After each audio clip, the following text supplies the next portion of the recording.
अस्सलाम वालेकुम। प्रोग्राम जुर्म अंजाम के साथ मैं हूं मुजाहिद शेख। आज के प्रोग्राम में जुर्म की एक ऐसी दास्तान हम आपको सुनाएंगे कि बाप के रवैये से दिल बर्दाश्ता होकर उसका बेटा अपनी सौतेली मां को कत्ल कर देता है।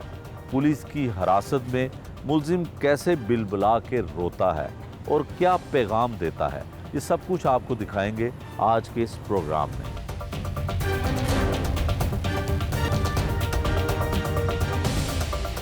सब्ज़ार के इलाके में होने वाला ब्लाइंड मर्डर, उसके मुलजमान जो हैं वो गिरफ़्तार कर लिए हैं। मकतूला के रिश्तेदार वो हमारे साथ हैं, उनसे पूछते हैं कि ये अफसोसनाक वाक़या हुआ कैसे और इसकी वजह क्या बनी।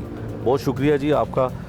सबसे पहले तो आप अपना नाम बताइएगा और बताइएगा कि ज़की साहब के मकतूला के साथ आपकी रिश्तेदारी थी? जी, अच्छा, मेरी कज़न। आपकी कज़न थी। क्या हुआ, ऐसे कत्ल कर दिया गया और क्या वजह क्या है? पहले तो हम लोगों को भी पता नहीं था, पूरी फैमिली को भी नहीं, लेकिन कुछ अरसे 2 साल से ये हुआ था कि कुछ बातें बाहर आना शुरू हुई थी, लेकिन जिसको बहुत ही लाइट लिया गया। ठीक है।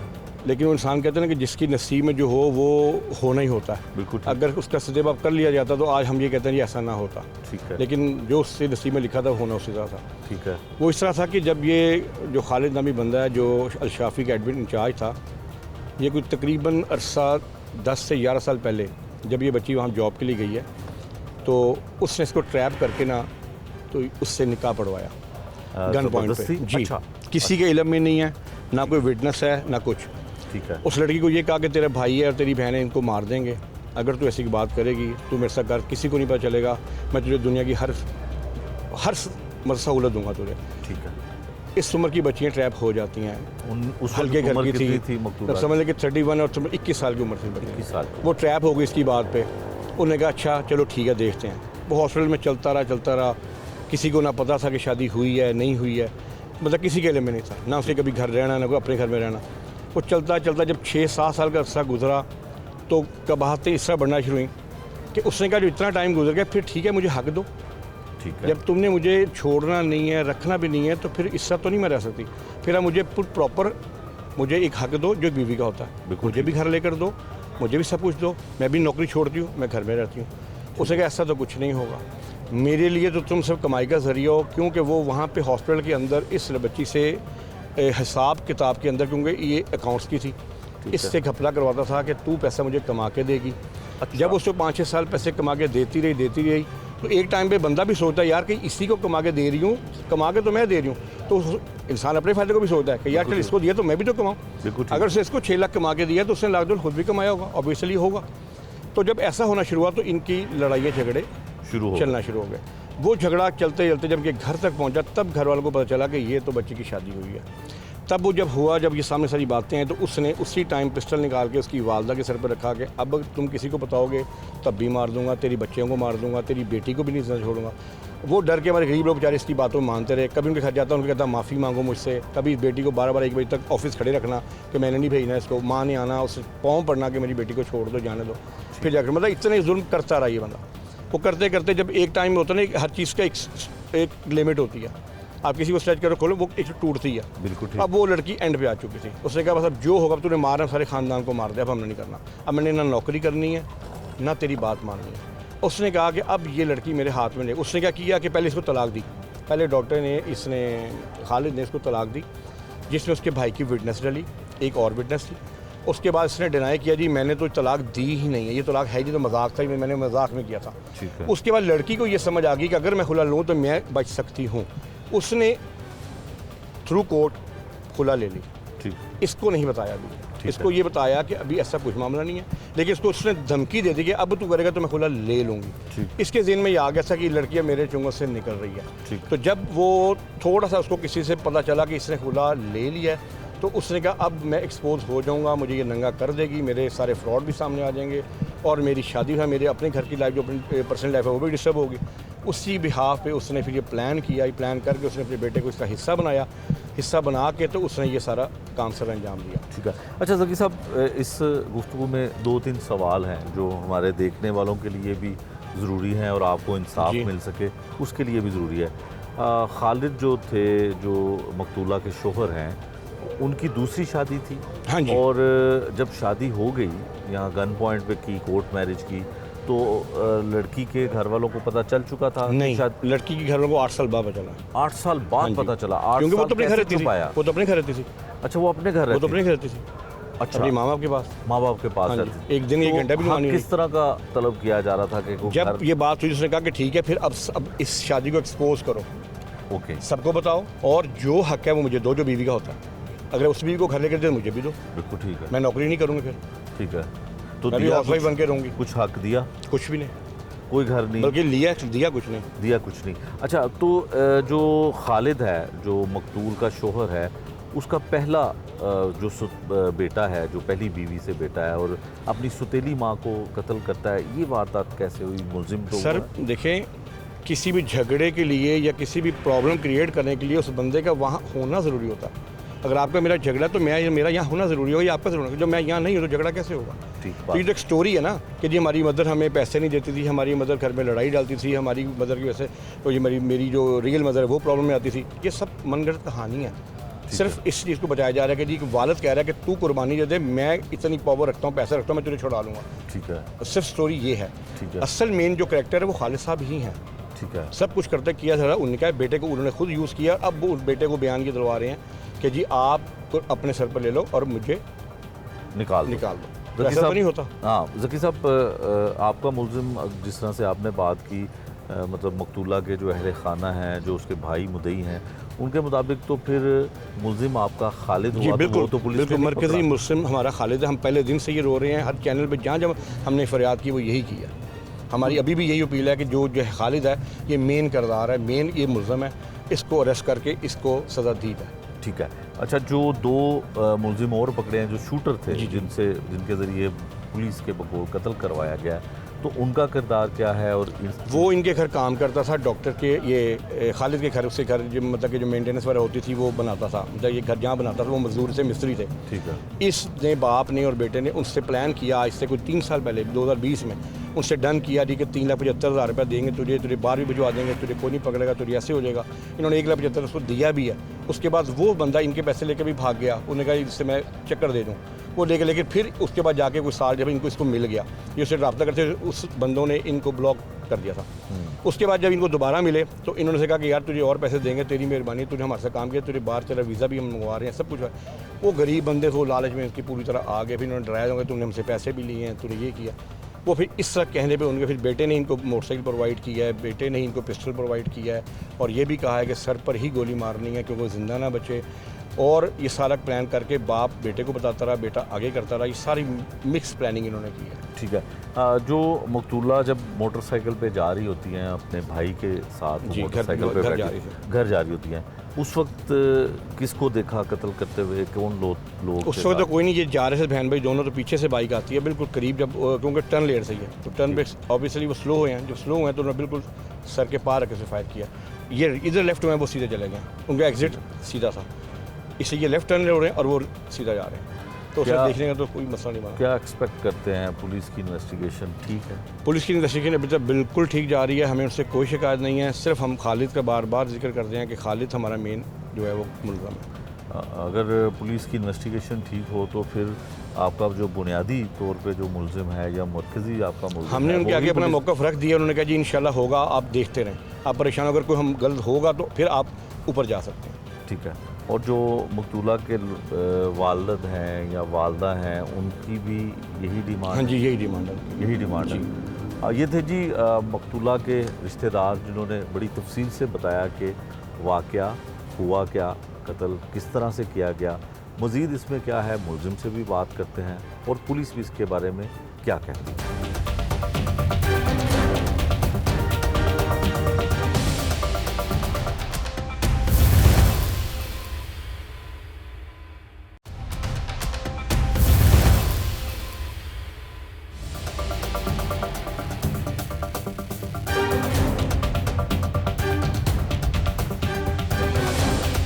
जिन लोगों के लिए हमें छोड़ के गए थे वही आज उनके खिलाफ हैं। तरसते रहे हम उनके प्यार को, वो हमें छोड़ के चले। दुख है बहुत दुख। नहीं मिला प्यार वालिद की तरफ से, इस वजह से सब कुछ हुआ। जी सर, 2020 में हमें छोड़ गए, इसलिए मैंने ये कदम उठाया।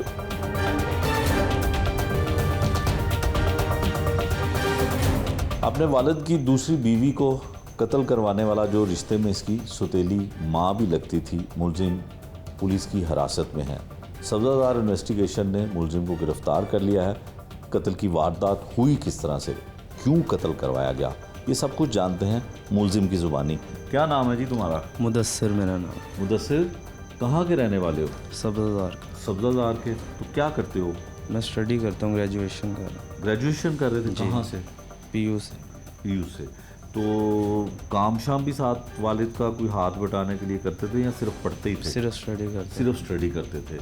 तो वालिद जो हैं आपके, वो 2 शादियां उन्होंने की जी। तो आपको पता था? हमें नहीं पता था। मेरे वालिद साहब ने जो दूसरी शादी की वो 2013 में की उनके साथ। ठीक है। 2013 से लेके 17-18 तक हमें नहीं पता था। ठीक है। हमारी वालदा को पता था जब शादी होगी। तो वालदा ने नहीं कभी बताया कि मतलब हमें इतना इल्म नहीं था, छोटे थे तो इतना हमें शोर नहीं हुआ। ठीक है। पर हमें 17-18 में पता चला कि वालिद साहब ने दूसरी शादी की है। ठीक है। और ये जो हमारे घर में रहती हैं, ये हमारी जो आपके घर में रहती भी थी? आना जाना और रहना भी ये सारा।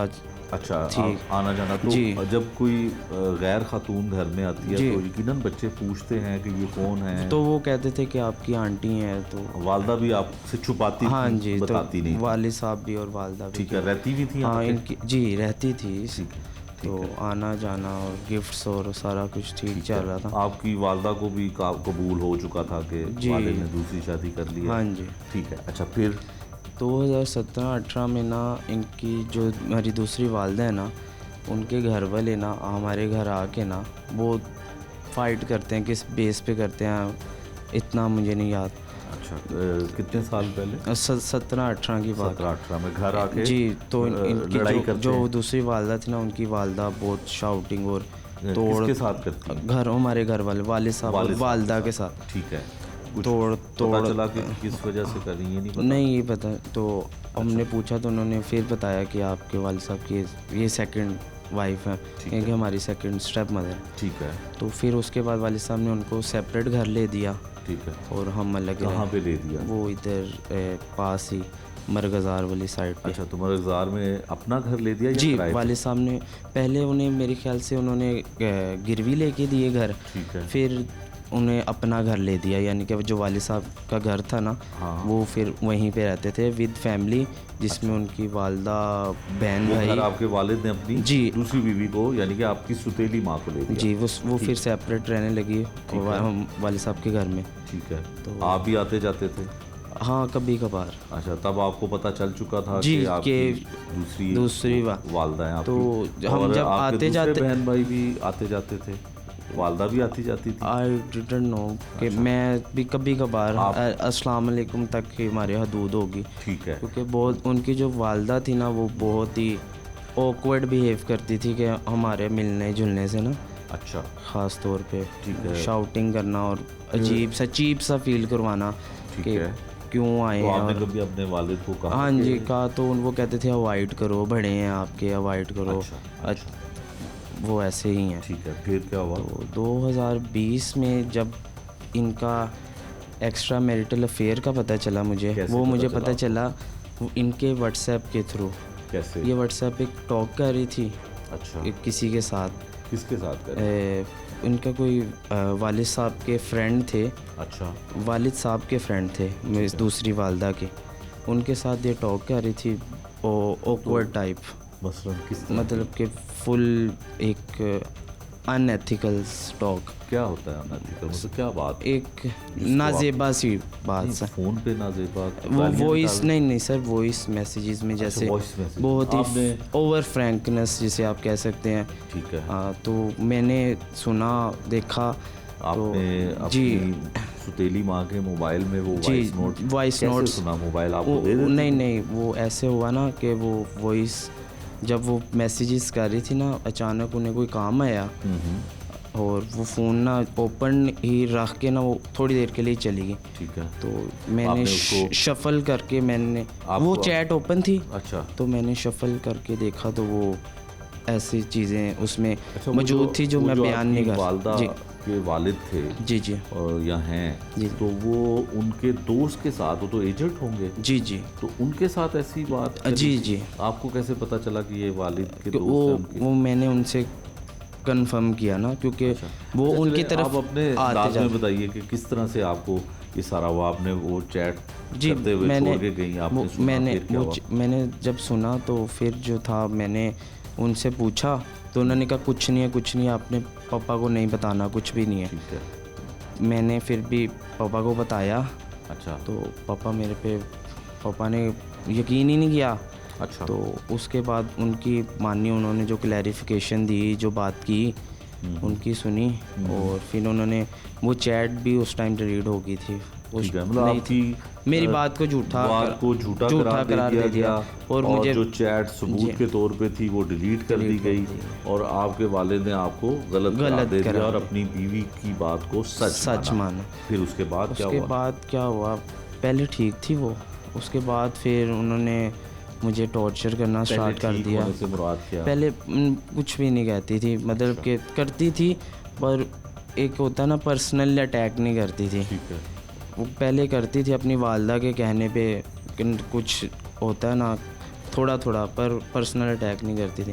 फिर वो पर्सनल अटैक की एक ही बंदे को टारगेट करना। अच्छा। वो एक पहले जर्नल बात, हाँ जी, आपको फिर मारती पीटती नहीं, वो एब्यूजिंग करना, अच्छा, वो प्रेशराइज करना, फिजिकली और मेंटल टॉर्चर करवाना, वालिद साहब के थ्रू फिजिकल टॉर्चर करवाना, अच्छा, उनको हाइपर करना, भड़काना कि आपके खिलाफ वो जी। हो जाए। ठीक है। कुछ कोई भी चीज़ होनी, कोई अचीवमेंट होनी, कुछ भी होना, डिग्रेड करना, डिमोलिश करना कि तुम कुछ नहीं कर सकते, तुम्हारा मैं कुछ नहीं होने दूंगी, तुम्हारा कुछ बनने नहीं तो दूंगी आपने मैं। वजह पूछी कि आपके साथ वही उसके बाद ही हुआ, तो वजह तो वही थी ना। उनको 2000 पता भी ये चल गया था कि आपने बाप को अपने शिकायत लगा दी जी, है, वालिद साहब को बता क्योंकि वो दिया। सब पास थे ना जब ये हुआ, तो उसके बाद फिर आपकी रंजिश उनके साथ शुरू स्टार्ट हो गई। अच्छा, आपकी वालदा और वालिद की उम्र में कितना फ़र्क था? सेकंड वाइफ, जी, second wife. I didn't know, as fellow ही लगते थे हमें तो। नहीं, वो 21 साल की थी जब शादी की। अच्छा। आपके वालिद की उम्र गालबन 50+ थी। पर आप शायद उनकी पिक्स देख लें, वो सही लगती थी। ठीक है। इतनी तो छोटी नहीं लगती थी। तो आपकी जो दूसरी उनकी बीवी है, उनके साथ शादी करने की वजह आपको क्या लगती है, क्या थी? कि बहुत खूबसूरत थी या बहुत प्रोफेशनल काम वो करती थी? वजह क्या लगती है आपको? मैं तो बहुत छोटा था, 2013 का ये जब बात बड़े हो है। गए तब कैसे फील किया आपने? मेरे ख्याल से कोई होगा कॉम्प्लिकेशंस या इशू जिसकी वजह से उन्होंने शादी की। ठीक है। उनको तो बेटर, वालिद का फैसला आपको ठीक नहीं लगा? मुझे ठीक नहीं लगा उनका। आपने कभी कैरेक्टर अपनी एनालिसिस वालदा से करके कहा कि इस तरह से जो हुआ है, या बहन भाइयों के साथ जिक्र किया कभी? बहन भाई छोटे हैं सारे, बड़े भाई आप की बड़े शादी हैं हो सब। गई है, अच्छा। वो सेपरेट रहता है। वो सेपरेट रहता है। तो और- इसका मतलब है आपकी दूसरी वालदा और वालिद की एज में काफ़ी गैप है, क्योंकि आपके एक भाई की शादी भी हो चुकी है। नहीं, वो रिसेंट ही हुई है। अच्छा, आपकी कितनी उम्र है? मेरी 21 है। 21 और भाई की 22? 23 एज है। 23 होगी। ठीक हो गया। अच्छा, जब आपको टारगेट कर लिया फिर उसके बाद क्या हुआ? फिर सर वो आफ्टर उसके उस बात के वो मुझे रोज़ किसी ना किसी बात पे टॉन्ट करना। वो हमारे घर नहीं रहती थी पर हर चीज़ में इंटरफेयर करती थी। ठीक है, कैसे सर इंटरफेयर करना तो लहदा था? क्योंकि वाले साहब उनसे ना करते थे ना, उन्हें ही सब कुछ इम्पोर्टेंस देना, प्यार मोहब्बत टाइम, प्यार ज़्यादा करते? हाँ जी, ज़्यादा प्यार करते, जिसकी वजह से वो हर चीज़ वो शेयर करते थे। ठीक है। तो उन्होंने जैसे उन्हें गाइड करना, तो उन्होंने वही चीज़ आके इम्प्लीमेंट करनी, और वो ख़ास तौर पे मेरे ख़िलाफ़ ही ज़्यादातर प्रोपोगंडाज करती रहती थी। ठीक है, जिसका रिजल्ट भी निकला कि वालिद आपको डांटते जी, थे, फिजिकली मारते हमारे थे। वालिद साहब हमें 2020 में ड्रॉप आउट करके चले गए थे। ठीक हो गया। उनके तो पास फिर आपको तो ये चाहिए था कि आप अपने वालिद और दूसरी वालदा को उनके हाल पे छोड़ देते। हमने छोड़ दिया था छोड़ सर, दिया। पर फिर कत्ल करने की वजह क्या सर बनी? कत्ल करने की वजह ये बनी ना कि सर उन्होंने हमें हमारे हाल पे नहीं छोड़ा था। किन्होंने? इंटरफेरेंस करती थी हर चीज़ में। आपको मैंने बताया मेंटली फिजिकल टॉर्चर करवाना घर तो अलग अलग हो चुका था ना, पर वालिद साहब आते तो थे ना, वालिद तो थे ना, वो आते थे, मिलते थे, ठीक है। वो मिलने भी नहीं देना, उन्होंने लाइफ को एक जहन्नम बना दिया था। ओके। हर चीज़ में हमें तंग करना, मुश्किलें क्रिएट करें। ठीक है, फिर उसके बाद कत्ल की वारदात कैसे? 2020 में ना हमारे घर ना मज़दूर काम करते थे, ठीक है। तो उनके साथ फ्रैंकनेस होगी। आपकी? हाँ, मेरी फ्रैंकनेस होगी। क्या काम करते थे घर? वो मज़दूरी करता था मेरे घर। अच्छा। जैसे मज़दूर मज़दूरी करते हैं, ठीक है। मिस्त्री था वो। अच्छा अच्छा। तो उसके साथ मेरी फ्रैंकनेस होगी। उससे मैंने बताया कि मेरे वालिद साहब की दूसरी जो वाइफ़ है, उनका ये एटीट्यूड है मेरे साथ, वो मुझे इस तरह ट्रीट करती हैं। ठीक है। तो उसने पहले कहा कि आप ना उन्हें समझाओ, तो नहीं तो उनको मरवा दो। इससे आपका जो है ना सुकून हो जाएगा। ठीक हो गया। उसने आपको मशवरा दिया? हाँ जी, मशवरा। आपने मान लिया? मैंने मान लिया। मैं उस पहली टाइम बात 17 पहले के समझाओ उनको? हाँ जी, समझाने गए? समझाया सर, क्या समझाना था, बड़े थे वो, पहले ही सुनते नहीं थे हमारे। अगर समझा नहीं सकते तो जी कत्ल सर, कर सकते हो? जी या सर, कत्ल बस करवा सकते हो? यही गलती हो गई अच्छा हमसे। बताएं कि वालदा को कभी आपने, जो सुतेली आपकी माँ थी, जी सर, उनको जाके कभी आपने कहा कि जो मैंने आप- बहुत दफ़ा क्या कहा? अपोलोजाइज़ जरा वो किया, बात बताइए, क्या बहुत हुआ? जगह बहुत दफ़ा अपोलोजाइज़ किया, बहुत दफ़ा कहा कि गलती होगी, मिसअंडरस्टैंडिंग मेरे से होगी, आप मुझे प्लीज़ माफ़ मुझे कर दें। मुझे मेरे हाल पे ही छोड़ दें। अच्छा। माफ़ ना करें चाहे आप, ठीक है। मुझे मेरे हाल पे छोड़ दें, ना मेरे साथ ऐसे पर्सनल अटैक किया करें, कुछ बुरा लगता है मुझे भी। ठीक तो उन्होंने कहा कि वो उस टाइम कुछ भी नहीं, बस हंसती थी आगे से, अच्छा। बस कोई नहीं, मैं देख लूँगी। ठीक है। अच्छा, ऐसा फिर क्या उसके है? बाद मजदूर जो मिस्त्री था? अच्छा, उससे मेरी बात हुई 2020 में, मेरी बात हुई उससे। ठीक है। 2020 में उसने मुझे कहा कि आप 3 लाख रुपया दो, ये काम हो जाएगा आपका, क्या काम? शूट करने का, अच्छा, कत्ल करने का? कत्ल करने का। ठीक है। तो 2000 जो 20 था, उस टाइम तो मेरे पास पैसे ही नहीं थे, मैं स्टूडेंट आदमी था, 18-19 साल मेरी उम्र होगी। तो मैंने कहा चलो मैं करूँगा कुछ। 2023 में मेरे पास कोई 1.5 लाख रुपया जमा हुआ। वो पैसे कहाँ वो से आए? पैसे ऐसे पॉकेट मनी इधर उधर से 2-2.5 साल में जितना हो सका वो आपने इकट्ठे मैंने इकट्ठे किए। किसी को बताया? किसी को बताया भी नहीं, अपनी सेविंग्स में सेव कर दे। तो इरादा क्या था ये भी किसी को नहीं पता? इरादा क्या था ये भी किसी को नहीं बताया। ठीक है। तो जब 2023 में मेरे पास पैसे हुए, मैंने उससे कांटेक्ट किया, वो मेरे पास आया, मैंने उसे 1 लाख रुपया दिया, और फिर मैंने पिस्टल कहाँ से आया?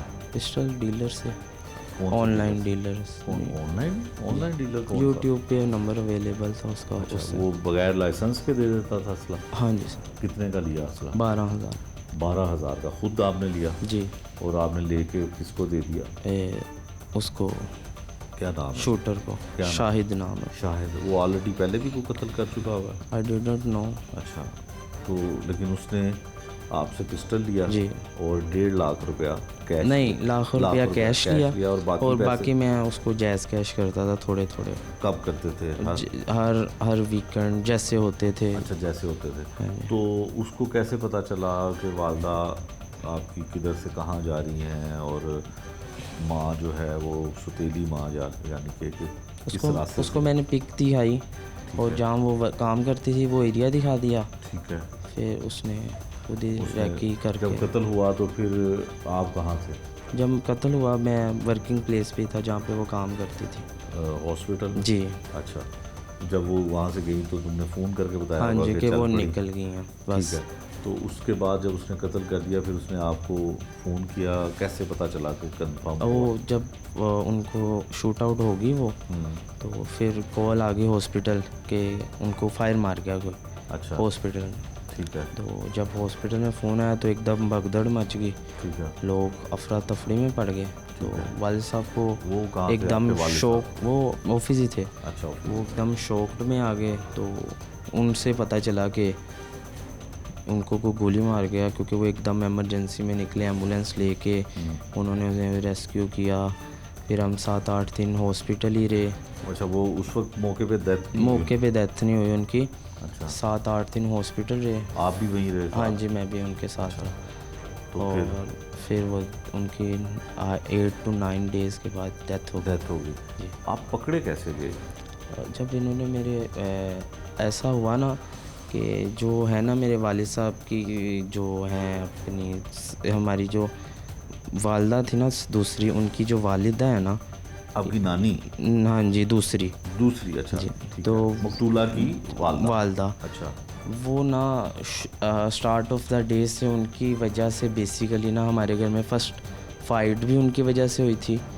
और वो ना उनको गाइडलाइन देती थी, उनको कंट्रोल करती थी। और जैसे कि एक नहीं होता रिमोट कंट्रोल टाइप चीज़ थी वो, ठीक है।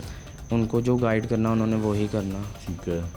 तो उन्होंने क्या किया कि पहले तो 7-8 दिन वालिद साहब खर्चा कर रहे थे हॉस्पिटल से लेके घर तक का। इनके जो घर में मेहमान आ रहे थे जा रहे थे वो भी वालिद साहब ने खर्चा किया, सारा वालिद साहब ने खर्चा किया। तो तब इन्होंने कुछ नहीं कहा। तो जब टाइम ड्यूरेशन गुजरता गया तो इन्होंने कहा कि जो मर्डर है वो इन्होंने किया, आपके वालिद? जी। ठीक है। तो उन पे दबाव डाला। तो फिर वालिद साहब थे, शर्म आई, तो मैंने फिर आके पुलिस सरेंडर कर दिया। अच्छा, मुझे बताओ कि जो आपकी सतीली माँ थी, उनके घर वाले ये इल्ज़ाम लगाते हैं कि आपने अपने वालिद के कहने पे उनकी बीवी यानी कि अपनी सतीली माँ को आपने मारा है। इसमें कुछ हकीकत है? सर इसमें हकीकत नहीं है। आप भी इतने एक्सपीरियंस तो होंगे सर, ये कुछ भी नहीं थे। जब हमारी सेकंड वालदा से हमारे वालिद साहब की शादी हुई, ठीक है, बिल्कुल ये कहना नहीं चाहिए, बिल्कुल ज़ीरो थे। ठीक है। फाइनेंशियली ज़ीरो थे बिल्कुल। तो हमारे वालिद साहब ने इनको, उनसे प्यार करते थे, वो जो कहते थे वालिद साहब वो ही करते थे। ठीक है। उससे ना आगे ना पीछे। उन्होंने टोटली हमारे साथ कट ऑफ कर दिया आप था। वालिद और वालदा की जो मोहब्बत थी उससे भी थोड़ा सा जेलस थे कि हम कहते थे कि हम आपके 5 बच्चे हैं, अब हमें छोड़ के आप उनके साथ चले गए हैं। उनकी तरफ बेबी भी कोई नहीं था। ठीक है। और वो सिर्फ ना उनके घर वाले जो थे ना वो उनको कंट्रोल करते थे, इस चीज़ का नाजायज़ फ़ायदा उठाते थे। पहले वो रहते थे गिरवी। ठीक है। फिर वालिद साहब ने जब घर लिया ना अपना, वो किसके नाम था? वो वालिद साहब के नाम था। अभी जिस घर में? नहीं, मैं आपको बता, वो फिर ये होता है कि जब वो ज़िद्द करती हैं उनकी वालदा, और वो कन्फेस करती हैं वालिद साहब को कि जो घर आपने लिया नाम गिरवी नहीं रहना, आप ये जो घर है ना मेरी बेटी के नाम लगा दो। अच्छा। और हम उस घर में रहेंगे। तो फिर वालिद साहब उनकी लड़ाई और उसकी वजह से उन्होंने उसको घर दे दिया वो वाला। अच्छा, उसके वो नाम लगा के। आपकी सुतेली माँ के नाम है? जी, सुतेली माँ के नाम। कितनी मालियत का घर है वो? आई थिंक 90 to 1 करोड़ का घर होगा। अच्छा, तो वो इतने पैसे वालिद साहब के पास थे? वालिद साहब ना हॉस्पिटल के साथ पार्ट टाइम रियल एस्टेट का काम करते थे। अच्छा। प्रॉपर्टी सेल पर। इसलिए जब उन्होंने तो वालिद की घर, कितनी तनख्वाह थी हॉस्पिटल में? आई डिडंट नो, इतना मुझे अंदाज़ा होता ही है ना, अगर आपको उनकी मोहब्बत का अंदाज़ा है कि वालिद सुतेली माँ से इतनी मोहब्बत करते हैं। जब हमें होश आई ना, तो वालिद साहब जो थे ना हमसे बहुत ऊंचा, मतलब कि नहीं सर, बचपना था। अच्छा। तो पता नहीं चला कि वालिद साहब कब वो हमसे दूर हो गए, क्योंकि पहले वो बहुत अटैच थे हमारे साथ, फिर वो सब दूर होते होते ठीक है अलग ही हो गया हमसे। हमसे। अब क्या कहना चाहते हो? बड़ा कारनामा सर अंजाम दिया, गलती होगी सर, पर नदामत है। अच्छा, शर्मिंदगी वालिद तो आए है। हैं मिलने मुदस्सर यहाँ पे मिले हैं वालिद? नहीं, ना आए? वालिद आए हैं ना वालदा आई हैं, किसको ना आना कोई चाहिए? आया है। भाई आया? कोई भी नहीं आया। कोई भी नहीं आया? तो किस लिए फिर किया? बस सर अपनी वालदा की किरदार कशी भी, सुतेली माँ की किरदार कशी भी की, उसको कत्ल भी करवा दिया, वालिद और वालदा की मोहब्बत से जेलस भी होते रहे, सारी ज़िंदगी अपनी वो भी कैरियर भी ख़राब कर लिया, 302 की FIR भी हो गई, जेल भी जाओगे, सज़ा भी भुगतोगे। क्या मैसेज देना चाहते हो? बस बच्चों को ना अकेला नहीं छोड़ना चाहिए, गलत फैसला कर। माँ बाप को अकेला नहीं छोड़ना चाहिए। आपको अकेला छोड़ा? जी सर। किसने? वालदा ने? वालिद। वालदा साथ नहीं थी? सर वो साथ थी, पर क्या लगता है तुम्हें, क्या वजह क्या है कि वालिद और वालदा की क्यों नहीं बन पाई जो उन्होंने दूसरी शादी की? पता नहीं सर। यार बाशऊर हो, अक्लमंद हो, पढ़े लिखे हो, आपकी तरह किसी का अंजाम ना हो, मैसेज तो तुम्हें देना चाहिए। सब्र करना चाहिए। जो तुमसे नहीं हुआ। मेरे से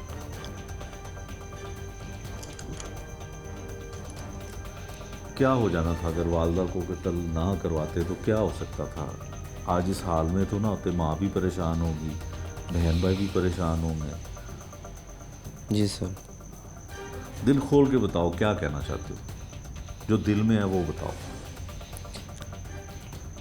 मेरे वालिद साहब जिन लोगों के लिए छोड़ के हमें गए थे, आज वही उनके ख़िलाफ़ हैं और वो हमें भी सपोर्ट नहीं कर रहे। वालिद, वो तो उनको भी पकड़वाना चाहते हैं। किन को? आपके वालिद को। तो वही कह रहा हूँ ना, जिन लोगों के लिए हमें छोड़ के गए थे वही आज उनके ख़िलाफ़ हैं। सारी तरसते रहे हम उनके प्यार को, वो हमें छोड़ के चले। दुख है बहुत दुख। नहीं मिला प्यार वालिद की तरफ से, इस वजह से सब कुछ हुआ। जी सर। 2020 में हमें छोड़े गए थे, इसलिए मैंने ये कदम उठाया।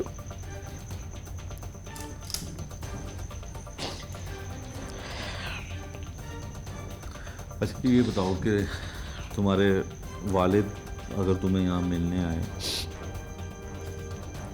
उनको कुछ कहना चाहते हो? अगर वो नहीं आ रहे हैं, इसके ज़रिए कुछ पैगाम? मैं उनसे माफ़ी मांगता हूँ कि मेरे से गलती हो गई, मुझे माफ़ कर दो। वालदा के ना आने की वजह क्या है? जो तुम्हारी सगी माँ है, उनके आने की क्या, ना आने की क्या वजह है? मुझे ऐसा नहीं पता क्यों नहीं आए वो लोग। वो तो करते हो कि मिलने आएंगे? जो इधर नहीं आ रहे उन्होंने पीछे किधर आना।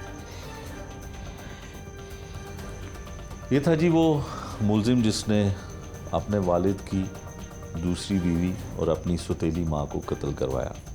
एक बड़ा पैगाम है उन वालिदैन के लिए कि जो अपने बच्चों को नज़रअंदाज करते हैं, उनको तवज्जो नहीं देते हैं, फिर उनके बच्चे इस तरह का काम करते हैं। जो इस पढ़े लिखे नौजवान ने और मुलजिम ने इतराफ़ किया कि वालिद की अदम तवज्जो की वजह से उसने ये कदम उठाया। वालिद भी इसको मिलने नहीं आए, ना वालदा आए, और उनसे माफ़ी का तलबगार है अपने वालिद की।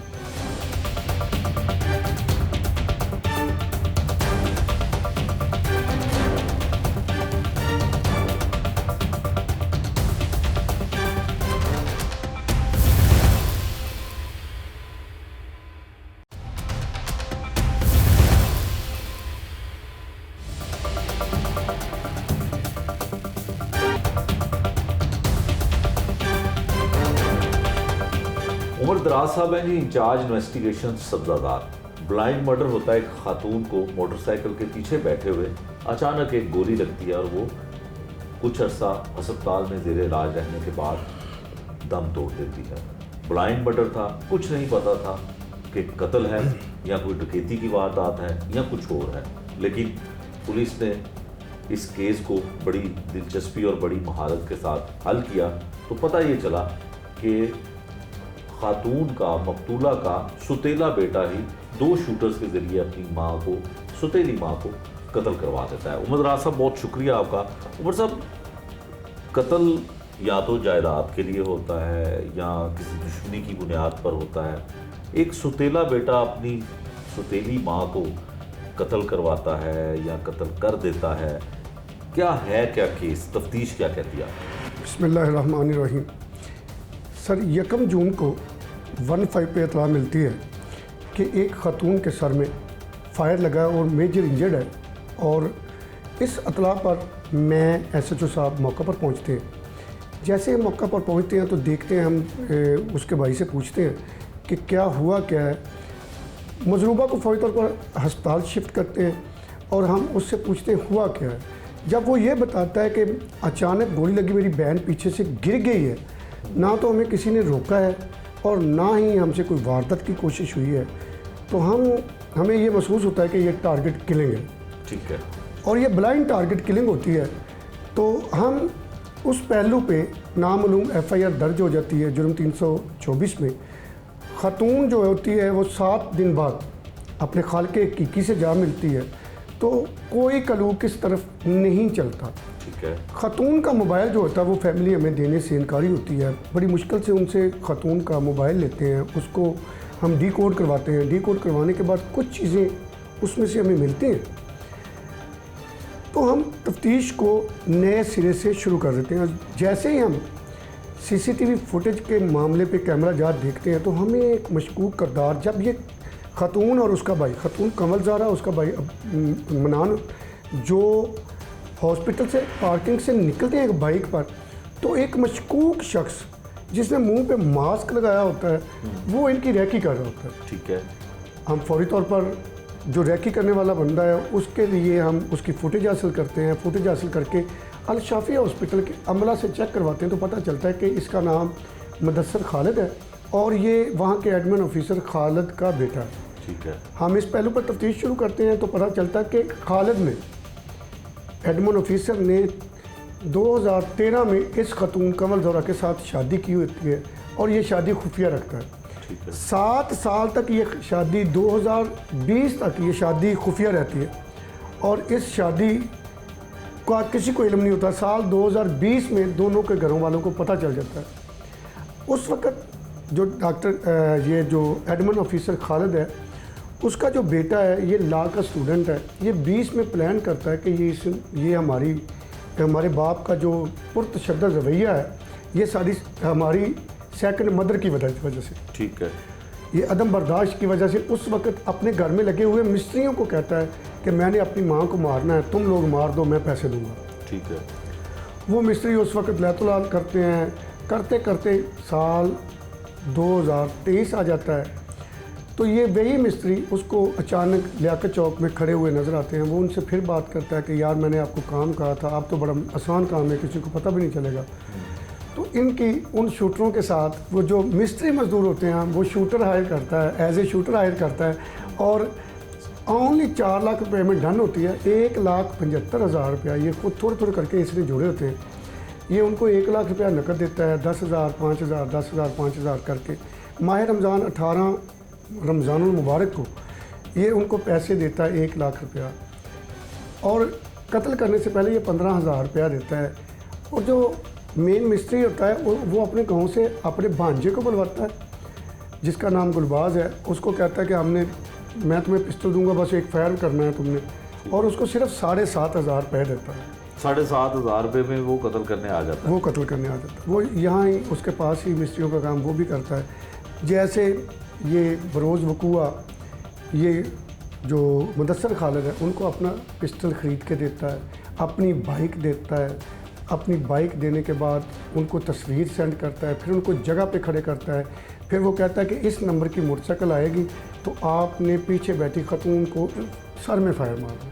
ठीक है। और वो जिस दिन रैकी करता हुआ वो उस दिन फ़ोन पे इनको गाइड कर रहा होता कि यहाँ से ख़तून चली गई अपने भाई के साथ और आप अलर्ट हो जाएं।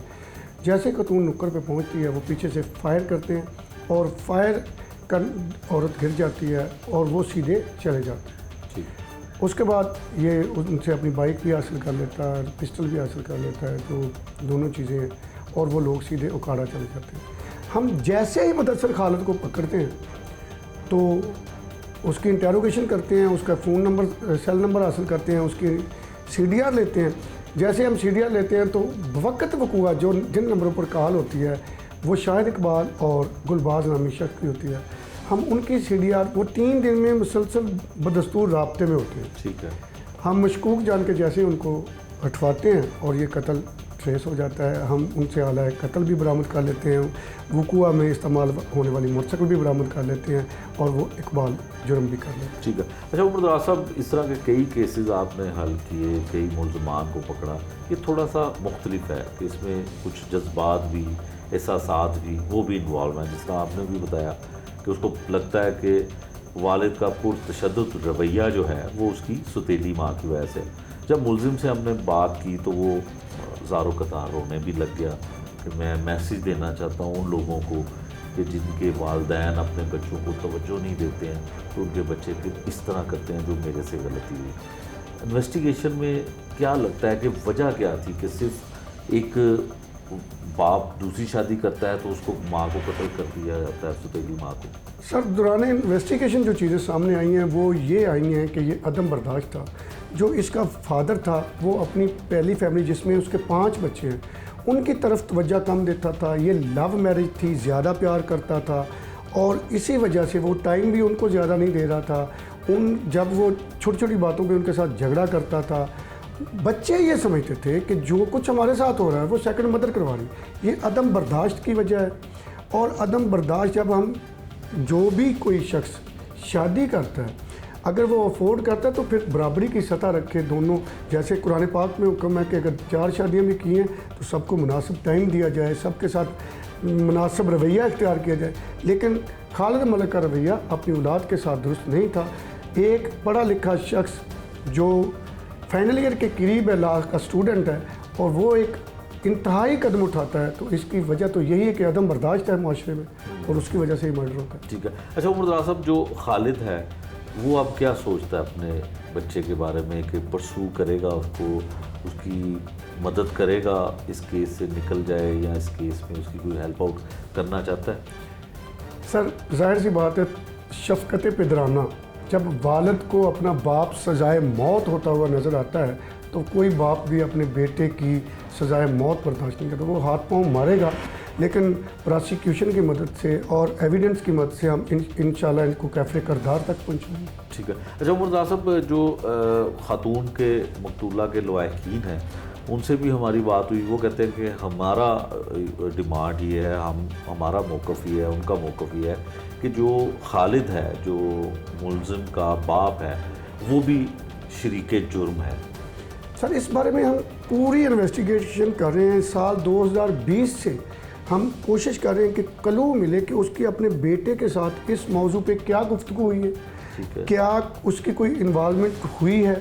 अगर उसकी CDR शूटर के साथ या शूटर के लवाहिकीन के साथ किसी भी बंदे के साथ कोई इन्वॉल्वमेंट पाई जाती है बवक़्त वक़ूआ, अगर उसकी इन्वॉल्वमेंट अपने बेटे के साथ अटैचमेंट पाई जाती है तो 100% श्योर कि वो उस मुकदमा में चलान हो। ठीक है। अच्छा उमर दराज साहब, इस वक्त आप 3 मुलजमान को इस कत्ल में गिरफ़्तार कर चुके हैं। 2 वो शूटर, एक जो मकतूला का सौतेला बेटा है। सर, तो मज़ीद इसमें इम्कान कितना है कि कोई और शरीके जुर्म हो सकता है? और दूसरा ये बताइएगा कि जहाँ से इसने असला लिया तो ऑनलाइन कोई असला जो है उसने वहाँ से ख़रीदा गालिबन 18 के 15,000 रुपये का, उनको भी शामिल तफ्तीश किया जाएगा? सर, ये ऑनलाइन इसने वेपन ख़रीदे हैं। इसने जैसे ही ये कत्ल किया अपने पूरे मोबाइल को रीसेट कर दिया। हम इसकी CDR की मदद से, जब इसने असला लिया उसकी मदद से हम उसको ट्रेस आउट कर रहे हैं। इंशाल्लाह वो नंबर मिल जाएगा, उसको भी शामिल तफ्तीश किया जाएगा। इसके अलावा इसकी मदर के हमने CDR ली है, इसकी बहनों की, इसके भाइयों की, हमने जिन के पास मोबाइल ज़ेर इस्तेमाल है। किसी भी शख्स के अगर इन्वॉल्वमेंट होती है, ये अंडर इन्वेस्टिगेशन है, केस है, इंशाल्लाह बफज़ल खुदा हर करदार अपने अंजाम को पहुँचे। ये थे जी इंचार्ज इन्वेस्टिगेशन सब्ज़ादार उमर दराज खान। और उमर दराज साहब ने हमें बड़ी तफसील से बताया कि इसमें जो सबूत, जो शवाहिद और जो चीज़ें इनको रिक्वायर्ड थी उसके मुताबिक 3 मुलजमान अभी तक इसमें कत्ल में शामिल हैं और मज़ीद इन्वेस्टिगेशन की जा रही है। इसमें चाहे मकतूला का शोहर और इसका मुलजिम का बाप भी अगर हुआ, उसके दीगर रिश्तेदार भी हुए, तो उनको भी इस केस में शामिल तफ्तीश करके किरदार वाकई सज़ा दिलवाई जाए।